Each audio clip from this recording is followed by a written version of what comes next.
good day to you. I'm Carl Falk. This is the Falkin Around podcast. It's a Football Friday edition. We are doing this little fun thing twice a week now for your listening pleasure. Pass on the word, get the word out there that we are doing this.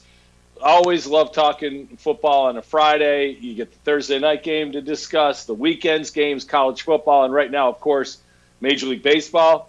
We just seen the first round of the playoffs, the wild card round going on. We're also seeing basketball. The Lakers have a 1-0 lead, so we got all that on the docket, and who knows what else I'll get into. I might even mention that the president has COVID.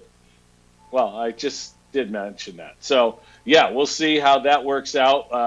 I guess the one surprising thing about that to me was, generally if you're socially distant from people, you don't get it. So not only does President Trump have it, but his wife Melania has it as well. And I never thought they were within like 100 feet of each other unless there was a camera there.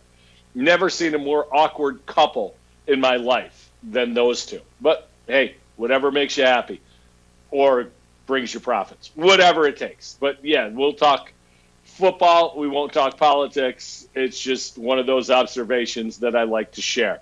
Last night, Thursday night football, barn burner. It's funny when you look at the Thursday night games and you look at the schedule, and there's some bad games early on, and those are the NFL Network games. If you look at the schedule, the way the NFL does things, the more you pay for what you're broadcasting, so CBS, what they pay, and Fox, what they pay, NBC for the Sunday night games, ESPN now really ponying up for the Monday night games. The NFL Network is their own entity. So the crappy games and, hey, we got to get them on TV once, guys, those games go on Thursday night when it's NFL Network only. And now that Fox is going to pick up those Thursday games, all of a sudden it's a much better broadcast. But last night, winless teams, Jets and Broncos, going at it on the awful turf in the Meadowlands. The Jets improved to 0-4 last night. They lost the game and improved to 0-4, and I do mean that. The Broncos, they didn't improve. They're now 1-3 with the win last night. And last night's game set the tone for this weekend because it was bad football, bad quarterbacking, and I'm not just talking about Brett Rippon, the rookie who made his first start for Denver. I'm talking about Sam Darnold, too. Sam Darnold is the guy that everyone loved coming out of USC. As a guy who watches a lot of West Coast football, watch a lot of USC football, Sam Darnold is the same quarterback he is now that he was at USC. There are things, and you saw it last night with a couple throws that he made, the 46-yard touchdown run, you're like, man, this guy has so much ability.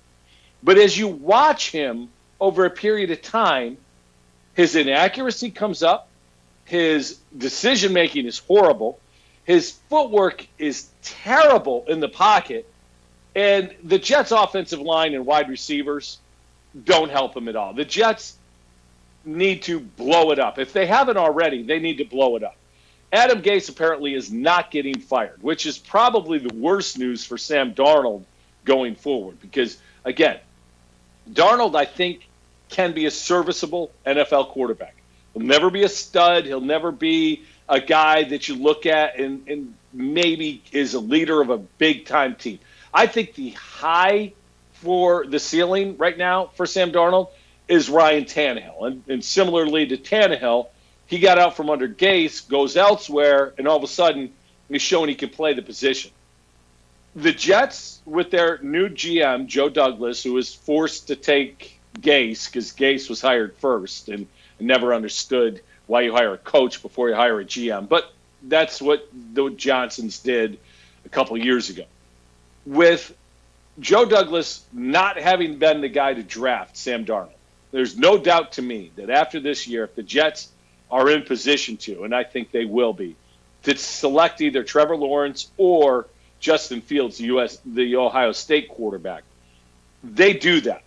They've got another first-round pick that they got from the Jamal Adams trade with Seattle, but that'll be a late first-round pick. They then move Sam Darnold to a team, Pittsburgh, Steelers, need a quarterback behind Ben, sit a year or two behind Ben, learn some things, and then come back and show what you can do.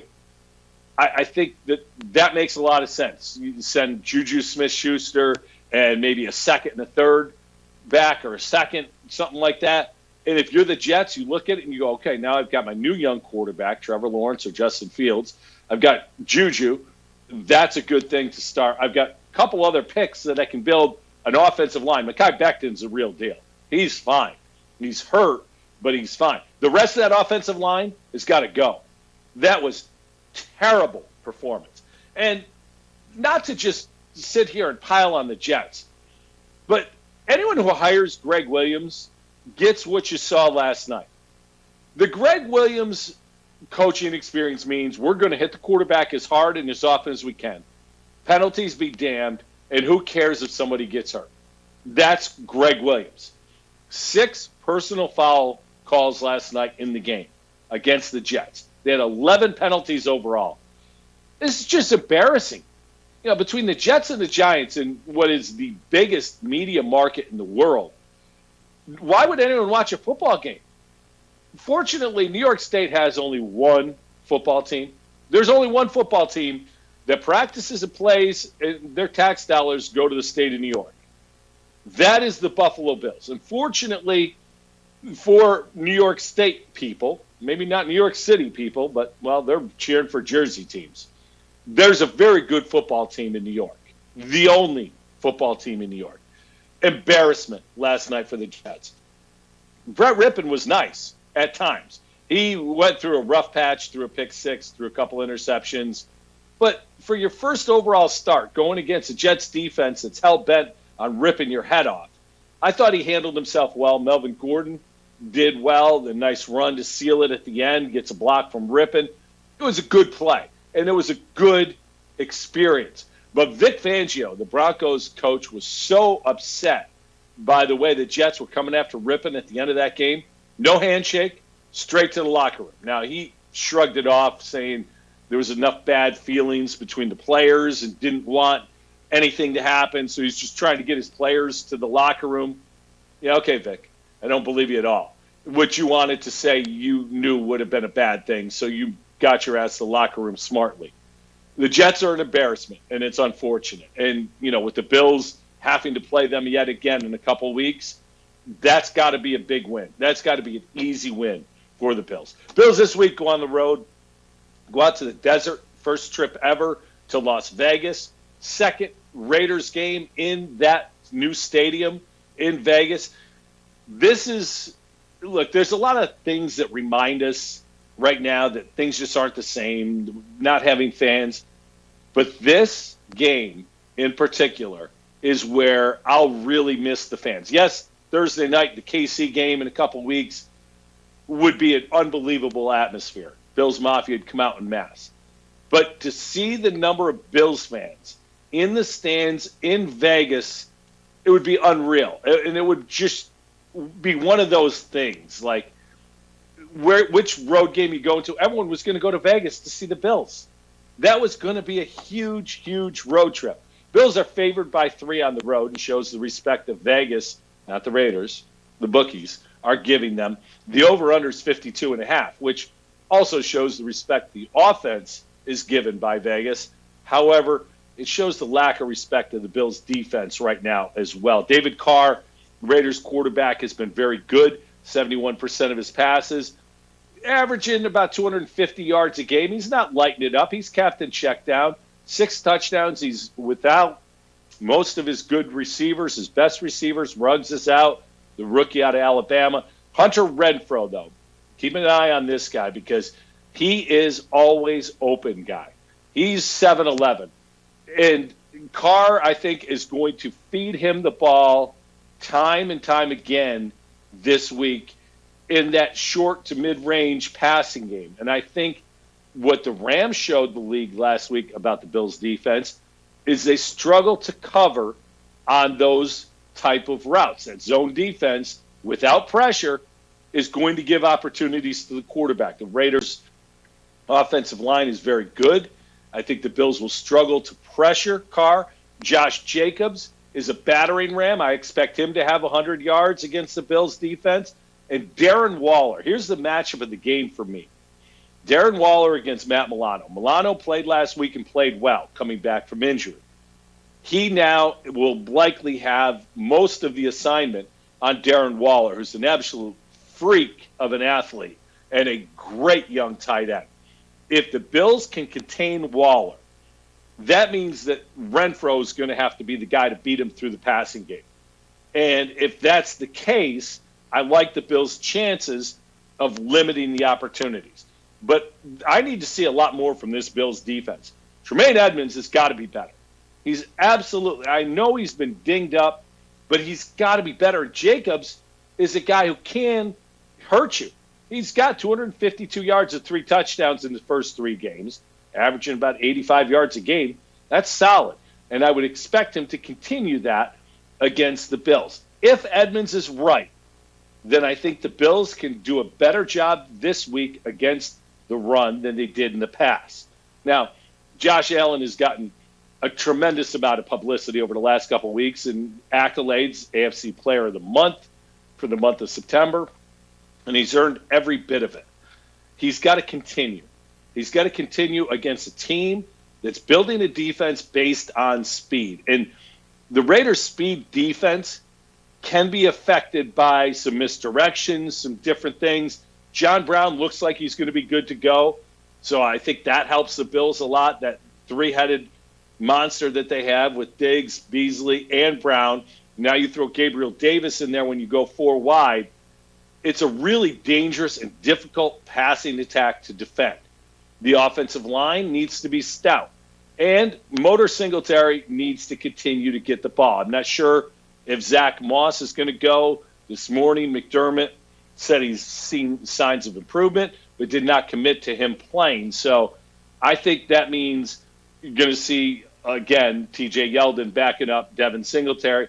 And frankly, I'm fine with that because Singletary is a guy who can do a lot of good things to help your team.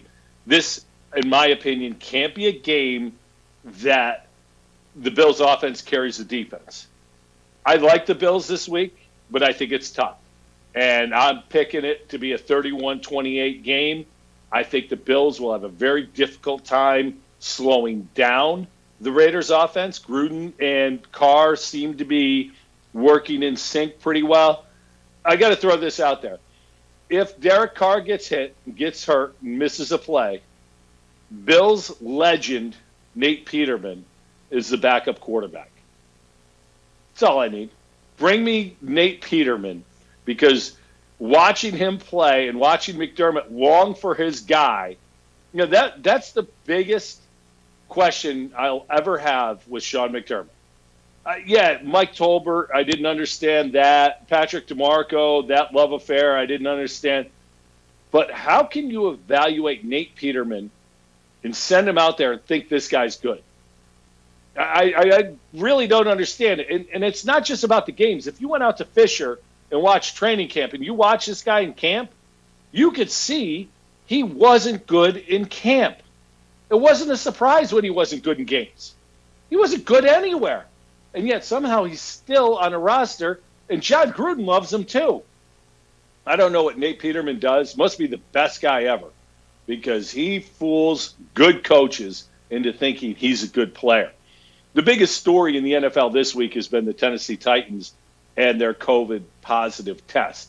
As of this morning, 2 more players have been tested positive. That means 7 players, 6 staffers. Now, the Steeler-Titan game for this week has been canceled. Likely it'll be moved back to week 7.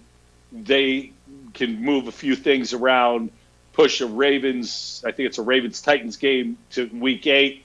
Steelers-Titans play week 7, and it works out all right.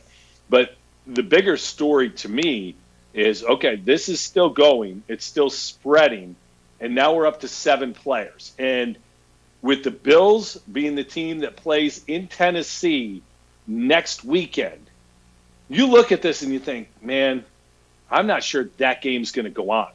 And that's a big deal, because the Bills and Titans, to try to make up 2 games, it's going to be very difficult. Remember, when the NFL set this schedule up, they did not build extra bye weeks into their schedule. I thought they should have put a double bye week for each team. Each team gets one early, one late, and figure out a way to buy a little bit of time. This is the NFL's worst case example of what could go wrong, because if the Titans, if they miss this week and it looks like they're going to miss next week too, potentially against the Bills, I'm not sure how the NFL handles that. I don't know how they get that back on track. So something certainly to keep an eye on if you're a Bills fan going forward. But the Titans, they just need to get through this. It's kind of like with the Marlins in baseball. They had to get through it. Once they did, they were fine, come back and play. And that's what the NFL approach has got to be. Unfortunately, the NFL approach is not wrought with the ability to put games in here and there. So I'm not sure how this is going to work out. Some other big games this weekend that I'm looking forward to. Colts and the Bears this weekend. I still don't know if the Colts are real. I mean, they're a good team. Phillip Rivers is an improvement over Jacoby Brissett, certainly. I still don't believe in Phillip Rivers at this stage of his career. I love the Colts offensive line, and I think that's why Rivers has been so positive with his statistics so far. But overall, I want to see the Colts challenged, and I don't really think I've seen that yet. For the Bears, they're 3-0, and nobody believes in them. But now that they've got Nick Foles there, I think that's one of those things that this is what Nick Foles does. You don't want him as your starter, but if he's your backup and takes over, you're probably going to the playoffs. And Nick Foles is that guy. And I think that the Bears now at 3-0, they're going to be a tough team to knock out of the playoffs with Foles in the start that they've gotten. So that should be a good one, too. The Ravens versus the Washington Team Football. I know it's Washington Football Team, but I like Washington Team Football better because then I can call it WTF, because that's what I think about the Redskins. Here's the thing. Lamar Jackson did not play well on Monday night. The Redskins the WTF have an excellent young defense. Now, Chase Young is out this week. It's unfortunate because the kid's an absolute beast. But what I find intriguing about this matchup is this is going to definitely be a bounce back for Lamar Jackson. But the defense of the Washington Football Team is their strength. If Lamar bounces back this week, it's impressive. If he doesn't bounce back this week, it's understandable. I mean, if he doesn't throw up huge numbers, it's understandable because that defense is that good. So let's see what happens there. A pair of 0-3 teams with a lot better expectations than their start are the Vikings and Texans, both of which 0-3. Just not the way either of them drew this up. One team's going to be 0-4, and that team's done. And if it's the Texans, and I talked about this a little bit on the podcast on Tuesday, Bill O'Brien has mortgaged the future for the present. And if this present starts 0-4, man, how do you keep paying that guy? You got to hire a GM and a coach and hope to get out from under the mess that he left you in. So that's a huge, huge game. And Kirk Cousins has not been playing well. I know the Vikings offensive line hasn't been solid, but there's enough skill players there in Minnesota to get it done. That defense isn't what I thought it was going to be at all. Browns play the Cowboys this week, and Baker Mayfield's polarizing, maybe the single most polarizing player in the NFL. I expect Baker Mayfield to put up huge numbers this week. If you have Odell Beckham Jr., play him because that Cowboys secondary is terrible. With the exception of Aldon Smith, who hasn't played since I was like a junior in high school because of personal problems, the Cowboys can't generate a pass rush either. They can't stop the run because their defensive tackles are terrible. They're missing two starting linebackers, so the linebacker play is not good. They don't have good safeties and corners anyway. So it's just a terrible defense. And while everyone's looking at Dak Prescott and saying, you got to do better, you got to throw the ball you can't turn it over. Ezekiel Elliott's struggling. You've lost both of your tackles. Your center retired. Those three are all pro players. You've got a free agent at right tackle. Last week at the end of the game, you moved your starting center to right guard. your right guard to right tackle, and you put a rookie center in because that was your best option. Cowboys are a mess. Everyone looks at the wide receivers, Zeke, Dak, man, they should be great. You start looking at this, it is not a good thing right now because of the injuries, specifically on the offensive side of the ball. The Cowboys are in trouble. This is a must-win game. And again, I think that the Browns and Baker Mayfield have a big, big day Sunday there. Patrick Mahomes versus Bill Belichick is enough to get me to tune in to TV. Patrick Mahomes on Monday night was just spectacular. And face it, he has been for the last 2.5 years. But with Belichick, he's going to take away what you do best. So the question to me is, what do the Chiefs do best? If you think about it, anytime you face your opponent, whatever they're best at, we'll stop that and we'll let the second best beat us. Okay, you're going to take away Tyreek Hill? Then Travis Kelce crushes you. All right, you're going to take those two away. That means you can run the ball with Clyde Edwards-Helaire, and you can also throw it deep to Mecole Hardman and across the middle of Sammy Watkins. They are so multifaceted offensively that I don't know what Belichick is going to look to stop. So I think that's going to be a chess match and a fun thing to watch within that game. The other side of the coin is Cam Newton has that offense a different look, but playing well. And the Chiefs' defense, especially that front seven, they get after you a bit. And I'm intrigued to see that matchup as well. I think this has a chance to be a really, really interesting football game. Maybe not a high-scoring one, but to me, it's one of two things. It's either the Chiefs blowing the Patriots out 37-14, something like that, or this is a 21-17 game. Whoever has it last gets the win. Here's another team, the Eagles. They played for a tie last week. Carson Wentz seems to be regressing terribly. Remember, Wentz was awful for 3/4 of the year last year, and then the last quarter of the year played some of the best football of his young career.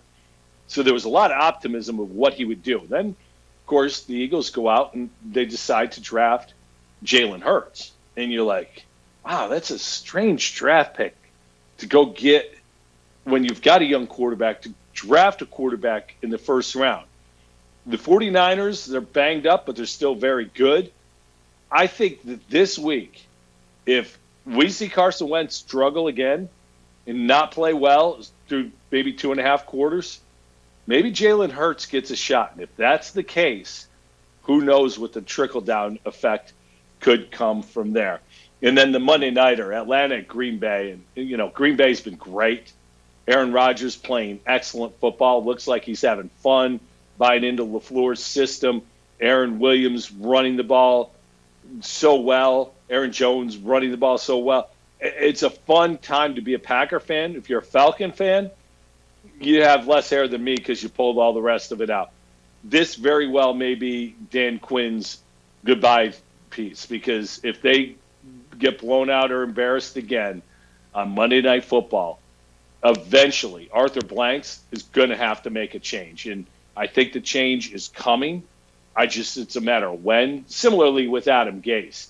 But we may see the first coach of the year go after this one. And frankly, as good as the Falcons offense can be, I just don't think it's good enough to offset the lack of defense that they have. And if you remember, Dan Quinn is a defensive guy. When your head coach is specializing on one side of the ball and that side of the ball is terrible, to me, that's a reflection on the head coach. And I think Dan Quinn, having lost so many close games, this is just not a good thing. And we'll see where it goes from here. But, yeah, very, very well could be his swan song in Atlanta. Major League Baseball, the playoffs have been really good. If you don't like the San Diego Padres, you're probably my age or older, because the Padres have some fun. Last night, Fernando Tatis Jr., pair of home runs, epic bat flip after the second one. It was just great. These guys are having fun playing baseball. What's wrong with that? To me, there's nothing wrong with that. It's going to be fun today. They play the Cardinals. It's a move-on game for them. The crazy thing so far to me about the playoffs was the first night the Indians and Yankees played. The rain that came in that game, they started the game, and by the bottom of the first inning, it is pouring. Not for nothing. If you're a Major League Baseball team or a groundskeeper or an umpire, there's a thing called radar. A lot of TV stations say they have Doppler radar. Must be even better. I don't know what that means. But radar will show you when it's going to rain. So a smart person can look and go, it's going to rain here in about 10 minutes. How about this? How about you delay the game before it starts to allow for that just torrential downpour to come through and then start the game? When you have a rain delay before the first inning's out, you should have never have started the game. Ridiculous. Well, the Yankees got what they needed from Garrett Cole. Cole was fantastic. You pay $320 million for a guy, you expect him to go out and dominate in the playoffs. It's exactly what Garrett Cole did. He was throwing BBs, he had the hook working, struck out 14. I don't think he walked anybody. Just a dominant performance. The bats were the story as well for the Yankees as they advanced, because you had a home run from Judge, a meaningless home run from Stanton. Gleyber Torres was ripping the cover off it. Torres is a guy who I think is the Yankees' best player. He didn't have a good year this year. And there are going to be a lot of guys, when we look back at 2020, and you say, man, he had a terrible year. Well, when you have a 60-game season, that's kind of like a third of a regular season. There's very little time to come out of a slump. And the thought of a 60-game season, man, if I don't get it going fast, they put more pressure on themselves. I think there's going to be a lot of guys who had bad years this year that next year and for the rest of their careers, those are going to level off and we're going to see that success. And I think Gleyber Torres is certainly one of them. The Yankees advanced to play the Rays. So this is going to be good. This is going to be a lot of fun because these two teams, they do not like each other at all.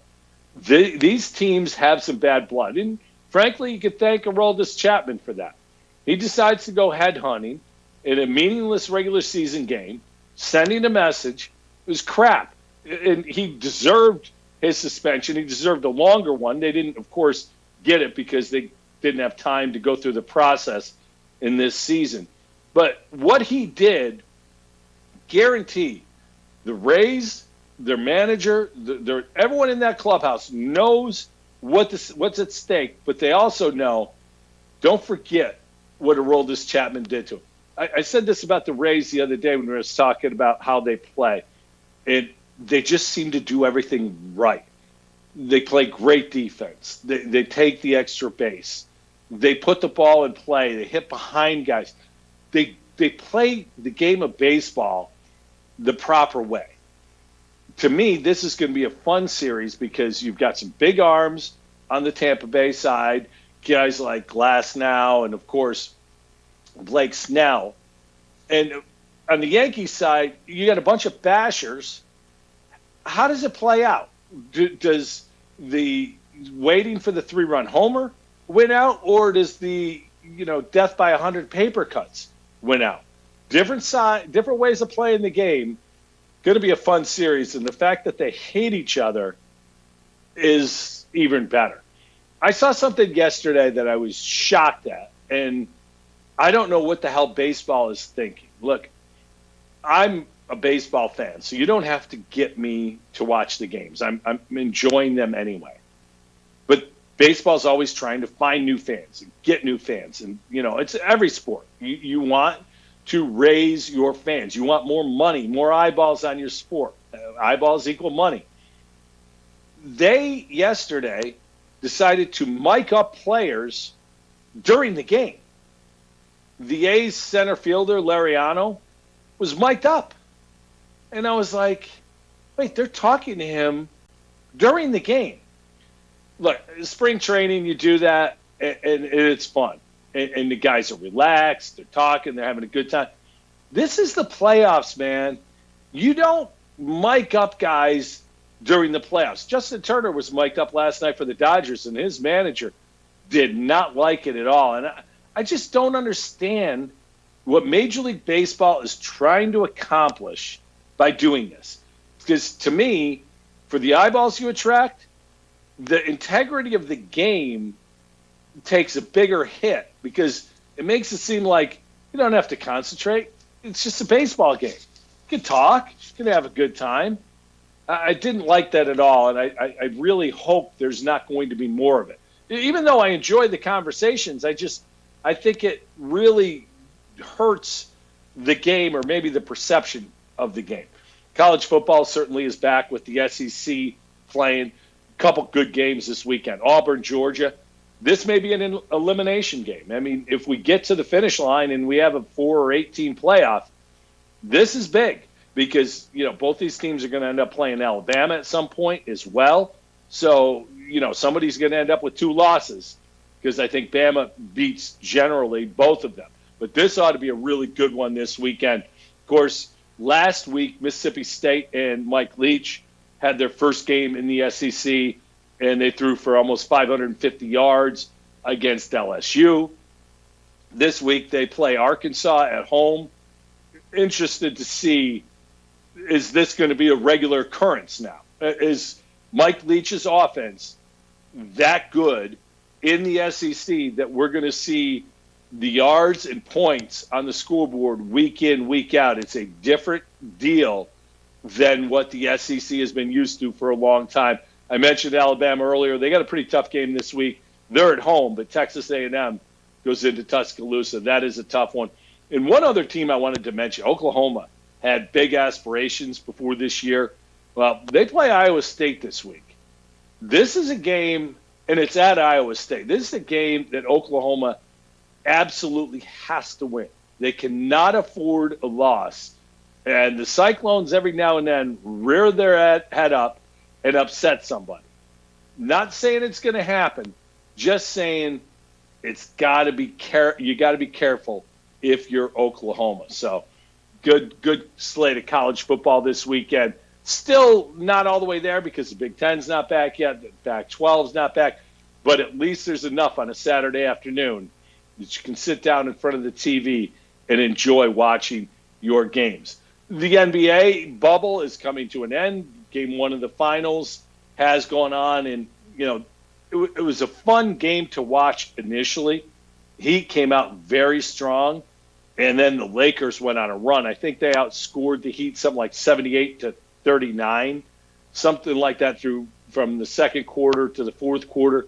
The Heat got on a little bit of a run at the end to close it to like 15. But that was Laker domination. And the matchup I was really looking forward to was Anthony Davis against Bam Adebayo. And Bam is a great young player, but he got injured, his shoulder. He should be good to go in game 2, but that's a big injury. But the bigger injury to me and the bigger factor going forward is Goran Dragic. He tore a plantar thing in his foot. I know plantar fasciitis. This is worse than that. Plantar fasciitis, if you've ever had it, it sucks. It's so painful.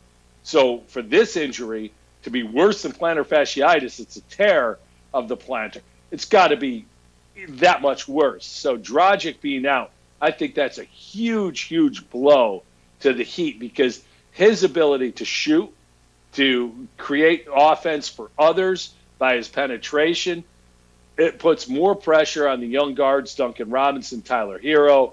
I think Hero's a guy who's got to really step up.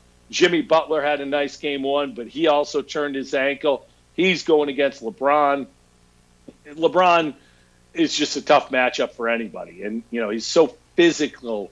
He's so big and strong that anybody who covers him is going to take a beating. Jimmy Butler's strong enough to hang in there and do it. But if he's working that hard defensively, likely his offense is going to struggle. So not a good outlook for the Heat. But again, there's 6 more games to be played. It's just looking at the injuries, looking at the matchups. I think it's a very long road to hoe going forward. Doc Rivers was amazingly fired by the Clippers. I don't understand that. And look, there's a lot of times you look at a team that didn't achieve what they thought they should. They move on from a coach, and who are you going to bring in who's going to do a better job with that group than Doc Rivers? I really don't know who you're going to bring in, unless Popovich wants out of San Antonio, and I doubt that. There isn't a guy I'd probably rather have coaching that group than Doc Rivers. But whatever it is, it is. Doc now looks like he's going to Philly. And, you look at the Sixers, and you've got Joel Embiid, you got Simmons. These two guys don't seem to mesh. One of them's got to go. And I know you don't trade superstars. I don't think either of them are superstars. I really don't. I don't see it yet for either. I think they're both very good players. I think they're too young and too immature to be great. And I don't know that either of them have improved enough since they've come in the league to take that next big step. So while Doc to Philly is a good thing, it's a good coach, I really think the general manager who goes there and decides which one of those two he's going to keep and which one he's going to move and what he gets for the piece he moves, that to me is the more important conversation. So good stuff with the Sixers. Should be interesting because I think the Celtics make some changes this offseason. I think they move a couple pieces to try to retool. So the Eastern Conference still next year will be wide open yet again. I was thinking this too.